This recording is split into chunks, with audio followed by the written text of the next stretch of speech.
Welcome to the Work-Life Balance Podcast. I am Kara. And I am Maggie. Together, we're a power real estate team with the Maggie Partners in Nashville. We believe that the hustle culture of today's driven entrepreneur who lives and works in Middle Tennessee requires balance.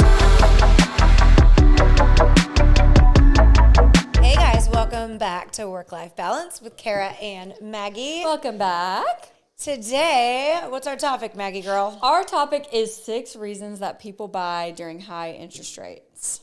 Okay. Yeah. Well, we do have high interest rates, clearly. We're in the 7s as of today. So, yes, we should probably figure out why we have buyers that are sitting on the sidelines and maybe why it's not a bad idea to jump into the market, even though the interest rates are scaring us when, For sure.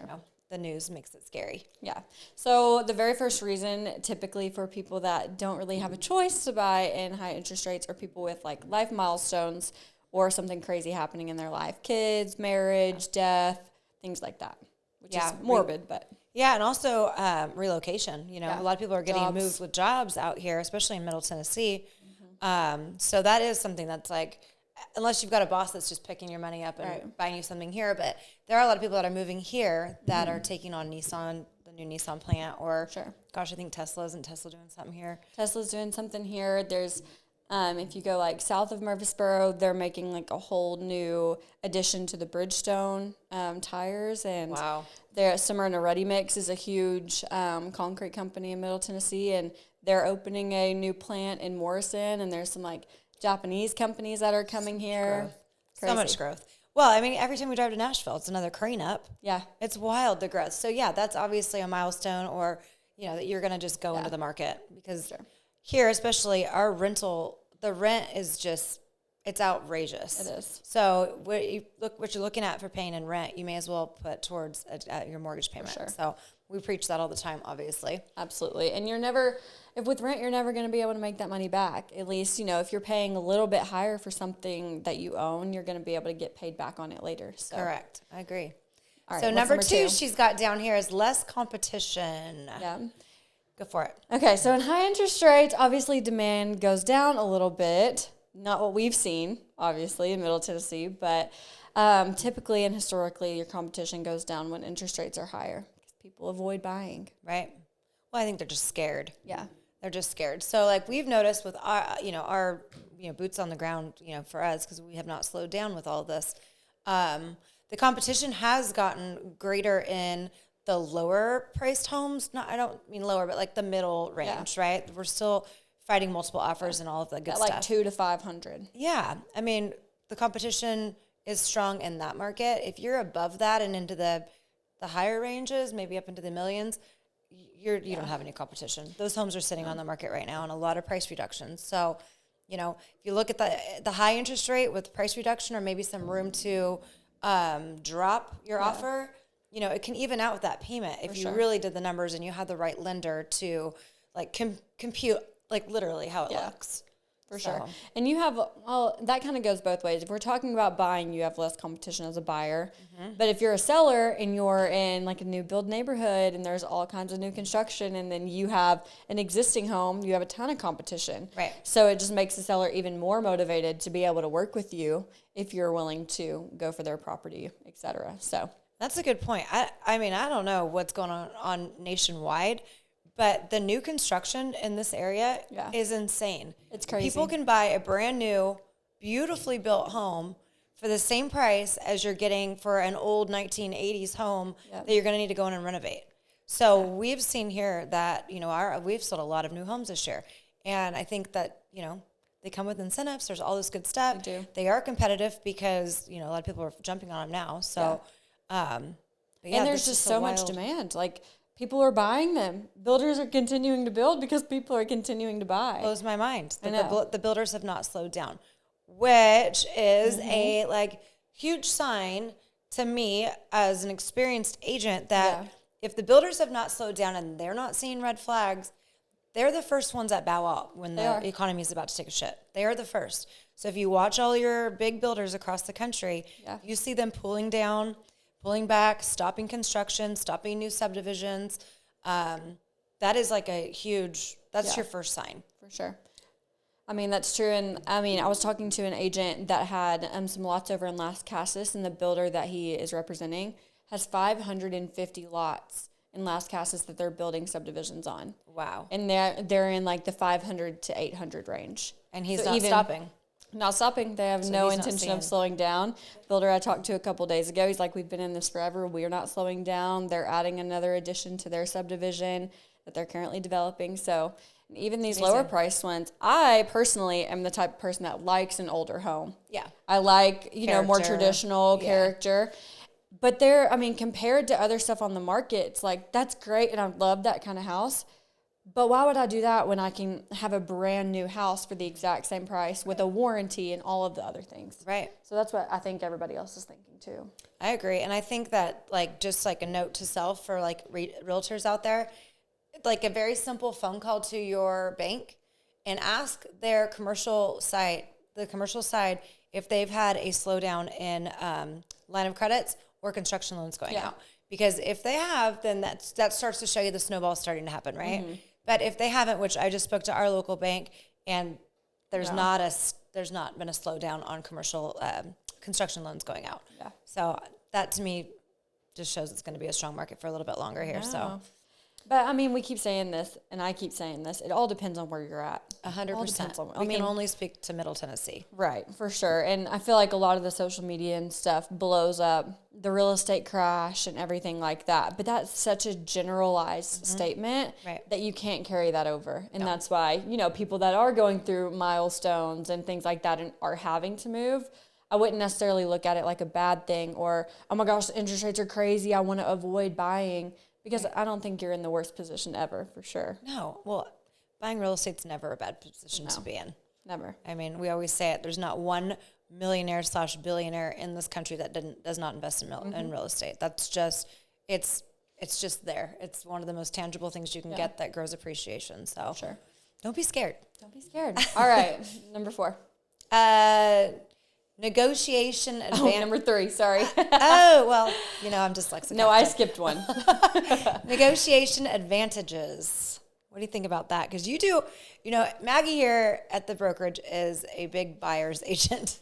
She does you're a buyer's agent. And so she is really hands-on with the negotiation. So what are some advantages you're seeing with the interest rates? And it's tough because it really all depends on who you get.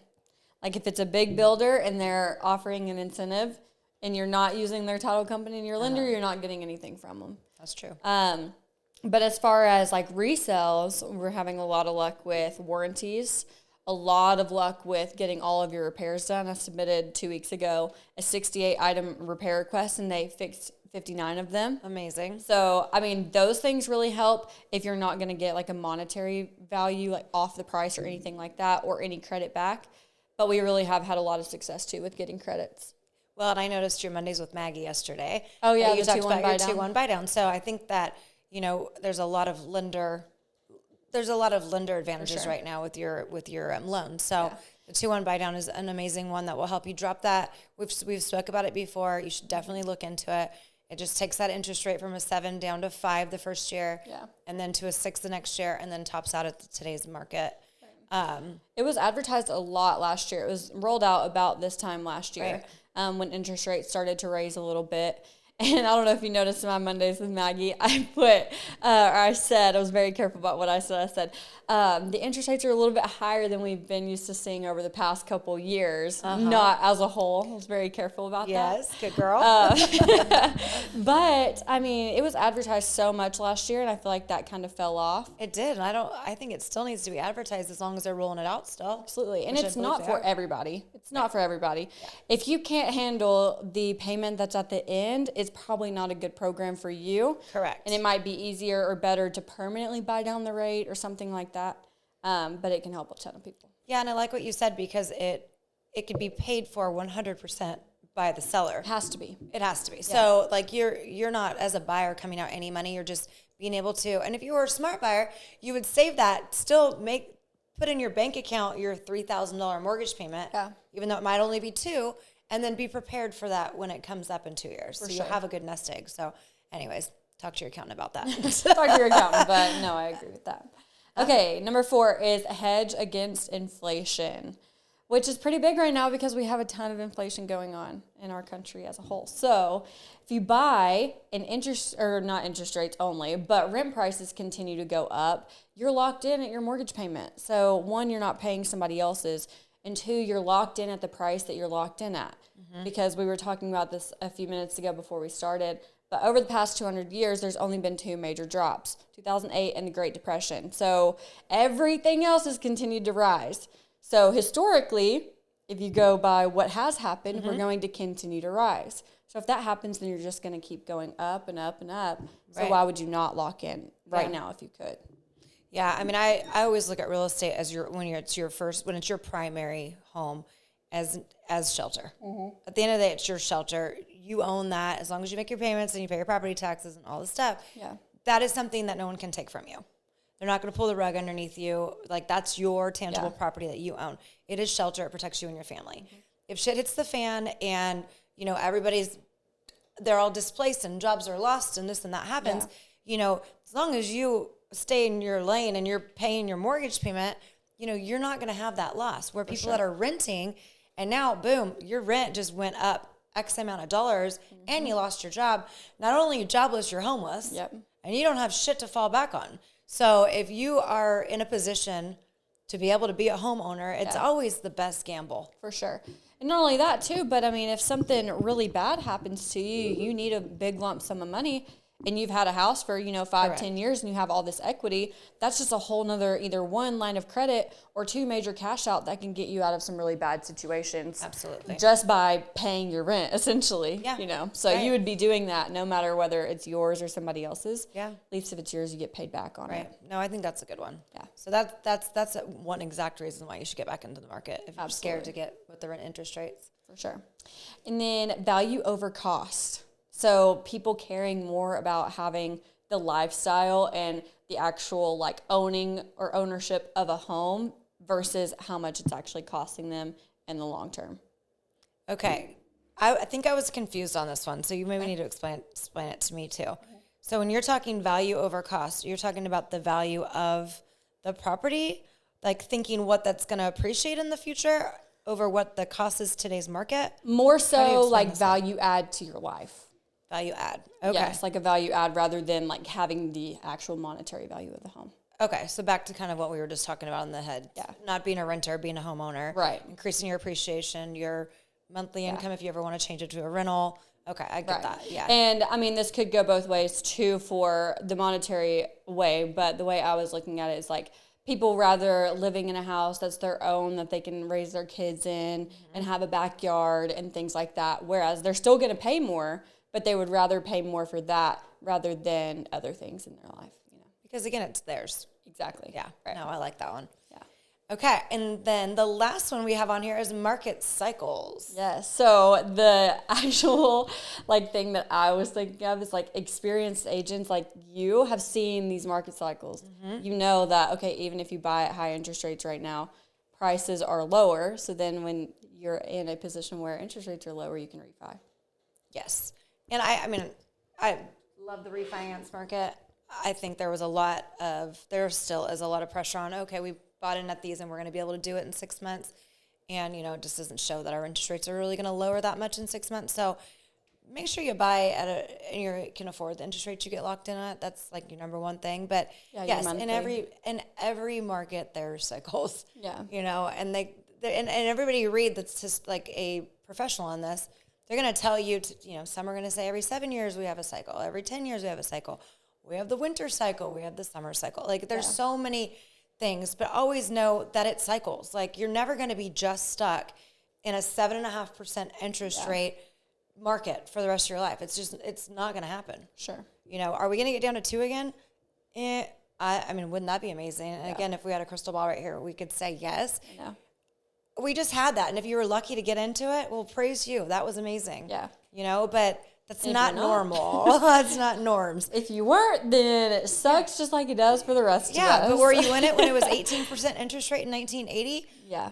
Those people appreciate what's 7. They're like, hey, guess what? It's not that bad. Yeah. Try an 18%, and we'll look what your mortgage payment looks like. Yeah. So, again, it just... For sure. just be comfortable with where you are. Absolutely. That's probably the best advice we can give to any of our clients. Yeah. And I put in like big stars at the bottom. Buy when it's the right time for you.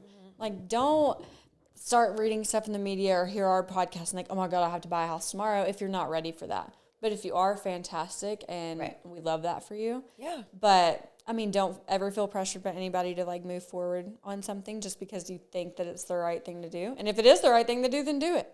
Exactly. It's not one size fits all. It just isn't. And it's funny because we always hear, oh, well, we just heard it yesterday. Yeah. We're going to wait till the spring. Or, nobody buys houses during the holidays. Well, I call BS on that. I've shown property on Thanksgiving Day. Yeah. Road offers on Christmas. It does not. People buy when they're ready to buy, and it works for them. For sure. So, the timing's never going to be perfect. Your kids they're still going to be there. They're still going to cost you a fortune. So just buy when you're ready. Buy when you're ready. Yeah. A good person that, if you didn't listen to this episode a while back, that had really good insight on that was your dad. Okay. Because he really has, like, seen every cycle. I mean, he was in the business when interest rates were super, super high. Uh-huh. And now he's seen what happened in 2020. And then Absolutely. now he's like, oh, crap. Now what's going to happen, Yeah. So I really liked that conversation that we had with him then. But I think he had a good outlook on it. Oh, yeah. That's called experience. But. And when you're actually, he was a builder. So, like, when you're building homes in those markets, he's probably tripping out that these builders are rolling like they are right now. Because most of the builders that have been through these cycles of interest rates started to pull back, and we're not seeing that at all. So I'm sure he's kind of like, holy cow, to be a builder right now. On the edge of a seat. Yeah. Well, I do have a question for you because we haven't ran very long, and we finished like what our main topic was for the day. What do you think about the difference in the raise in like housing prices and inflation for everything else, but not like wages? Because wages have only multiplied by like 9%, 10%, and real estate prices since that same time have multiplied by like 20%. So what do I think that wages have not went up when the interest rate? Do you think that like the playing, because in my opinion, I don't think the playing field is even if we're comparing people that bought in 1980 versus people that are buying today. I think my generation's screwed. Essentially. Oh, I hope not. I mean, not screwed, but like... Girlfriend, you bought a house at 23. I don't think so. But do I think that it's probably the balance is off? Yeah. Yes, and that's probably why it keeps saying the rich are getting richer and the poor are going to get poorer, and the middle class is kind of going to go away. It is. And that does suck. I mean, you got to fall somewhere, and clearly we all work our ass off to land up here. So, I mean, I don't know. I mean, if you look at like the people that are moving into town that are able to spend cash $1 million, that's not because their job technically, I don't think here is paying that wage. They're not moving here, taking on a nursing job that's making them $1 million, being able to qualify for $1 million. They're taking their money from somewhere else that appreciation has grown. Yeah. So that's filling that gap. But like when you're seeing, like, I know nursing is our number one profession in Tennessee. Yes. What they make a year is a freaking joke. It's sad because that's so sad. Yeah, and the they firemen, work so hard. Oh my gosh, I had a client that came here from California to be a fireman. He already switched into a whole different profession because it was the ambulance driver was making more than him. Really? And I'm like, that is so sad because firemen in California get paid pretty well. Well, you know what's crazy is there's all kinds in these small little towns. They don't even pay the firefighters. They're all like volunteers. Fire departments. Okay, so how do you afford a home? You're never going to get out of the rentals if you can't. So you're right. You have a good point. Like, it's totally off balance. Yeah. I don't know how that changes. Yeah. I don't. That's the thing. It's like you either change it by having a freaking major crash and then just building everything back up and having pretty much everybody start from zero and, re-leveling the playing field with wages, or you just, I don't know, like you either kill everybody or you just keep going back to where you're at. Like, I don't know. There's really no right. And I think that's kind of why the government's where they're at, because there's no right way to fix it. You know what? I am a girl that I only see my path. Yeah. And I know that sounds selfish. It's not. It's just I've got my family that I worry about. You're in your bubble. I'm in my bubble, and I have to work as hard as I can to not fall short, right? I've got 3 kids that depend on us. So, because at the end of the day, what are you as a person going to do about it anyway? Nothing. Exactly. And we're in a profession that we don't have a wage. Yeah. Like, it works with the economy. It does. Or when it's good and bad. Yeah. So like that's different. Like I feel like we're kind of in a bubble. We are kind of in a bubble, which I'm glad to be in. Yeah. But like, do I feel like it needs to be even? No, I'm not a participation award kind of girl. Like everybody kind of further up. You just got to deal with where you're at. Like there was people living in the Great Depression. That was tough. Yeah. Just because you need to make some more money, you know. I know. Yeah. But maybe that's a generational thing, and I love that you brought that up. Because maybe, like... That's why I wanted to ask. Well, then what's your perspective? Do you think it all needs to crumble and everybody's even? Well, no, but I think that we, like, as a nation, as a society, need to change the way that people are paid, because there are people at the top that are making millions and millions of dollars, while, you know, the people that are there to be able to make that happen for them are sleeping on the side of the road because they can't even afford an apartment, you know. Gotcha. Just because, you know, they're in a big city and that's where their job is, and not everybody's in a situation that they can just like up and move or go live with parents to save money or whatever.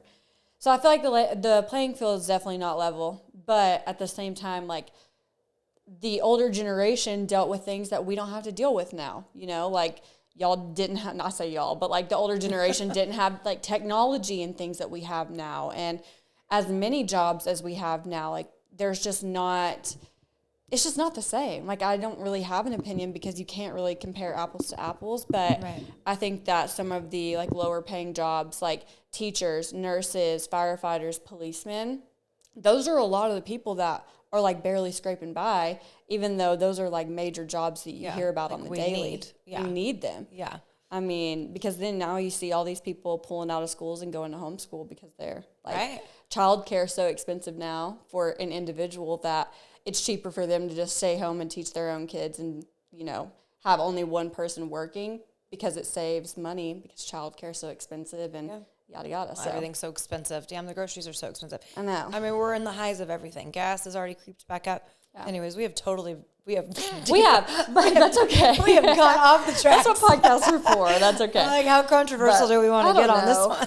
I don't know. But I do think that a lot of companies and big industries are realizing it and trying to make a change. But, I mean, unless everybody gets on the same page and works toward the same goal, nothing's ever really going to change. And I don't think that's going to happen. No, and I think that, and it's no disrespect to new generations or whatever, but, you know, hustle has gotten lost. It has. And you are a unique one because you know what that looks like, and you hustle your ass off every day. But a lot of the kids that are your age, they're just wanting a handout, and I have no pity for that. Me either. Like, Zippo, get a fucking job, get off your parents' couch, get off the basement, like, get out and hustle. I'm not going to cut my paycheck in half for that. I just won't. Like, and my kids know the same, and it's just, you got to work. There's work ethic. Yeah.